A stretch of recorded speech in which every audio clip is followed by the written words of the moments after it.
Dieu est l'être suprême, éternel et tout-puissant, source de toute création. Il incarne l'amour, la justice et la sagesse infinie, guidant l'univers selon sa volonté parfaite. Sa nature transcende tout qu'on peut imaginer selon la conception biblique. Toutefois le récit de la Genèse sur la chute de l'homme laisse planer des doutes sur lui et sa réelle relation avec les hommes. Examinons le récit de plus près.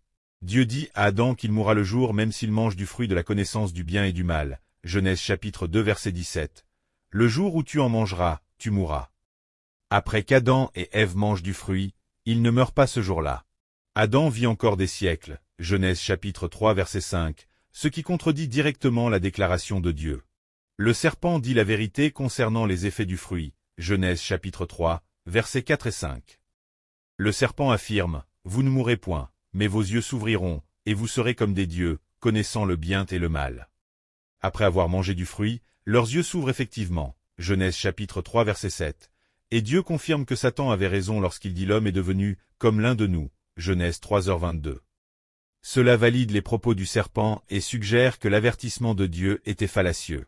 Le serpent affirme, « Vous ne mourrez point, mais vos yeux s'ouvriront, et vous serez comme des dieux, connaissant le bien et le mal. » Après avoir mangé du fruit, leurs yeux s'ouvrent effectivement.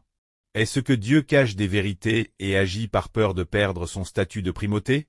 Genèse chapitre 3 verset 22. Dieu dit après la chute, « Voici, l'homme est devenu comme l'un de nous, pour la connaissance du bien et du mal. Empêchons-le maintenant. » Cela démontre-t-il que Dieu craignait que l'homme accède à l'immortalité et à un statut égal à lui?